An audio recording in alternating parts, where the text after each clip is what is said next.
हाँ जी कैमरे ਨੂੰ ਮਾਰੋ ਟਾਕੀ ਤੇ ਥੋੜਾ ਜਿਹਾ ਕॉल करो ਇਹਨੂੰ। ਇਹ देखो जी माशाल्लाह ਇਹ है जी मोहम्मदी बोंग पाए।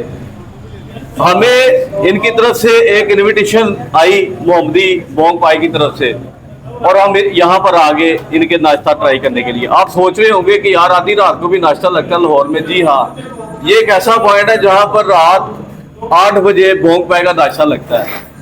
ये प्याला मिलेगा 1100 रुपये का मोहम्मदी बोंग पाए, जिसमें ये माशाल्लाह ये देखें बोंग ऐड की गई है। हम थोड़ा सा लेट हो गए हैं, लेट होने की वजह से जो मिक्स वगैरह वो मिस हो गई है, तो नेक्स्ट टाइम फिर ट्राई कर लेंगे।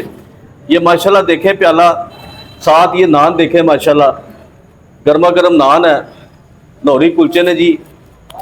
तो असं हूँ खाने तो पब्लिक को दसते हैं जी फौरन शुरू करें। शेख आतिफ साहब का जरा बोंग पाए नाश्ता लाया कैसा है, बिस्मिल्लाह। ये देखें जी, ये मोहब्बतें डाली है इन्होंने माशाल्लाह। ये चेक करें, ये देखें, ये मिठे देखें माशाल्लाह, चेक करें। ये बोंग है जी, बिस्मिल्लाह। हाँ, ये अल्टीमेट बाइट बनाई है मैंने एक, बिस्मिल्लाह।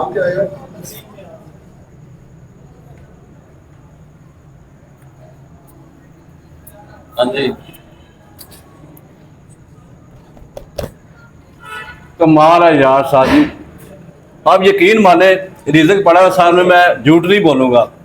लाहौर में मैंने ऐसी बोंग नहीं खाई, बाय गॉड। बहुत अच्छा टेस्ट है, 1100 रुपये का प्याला है। ये देखें हाथ मेरे माशाल्लाह, ये देखें, ये मैं जेन्युइन रिव्यू दे रहा हूँ आपको, ये चेक करें। मैं तो हैरान हूँ यार, I am very shocked, I am very shocked. बहुत शानदार पाए हैं। लोकेशन जो है ना इनकी सदर रेंजर हेडक्वार्टर के साथ मियाँ मार्केट। तो जब भी सदर आए तो शेख आतिफ साहब के मोहम्मदी बोंग पाए से ये पाए लाजमी ट्राई करेंगे। Thank you very much. अस्सलाम वालेकुम, अल्लाह हाफिज़।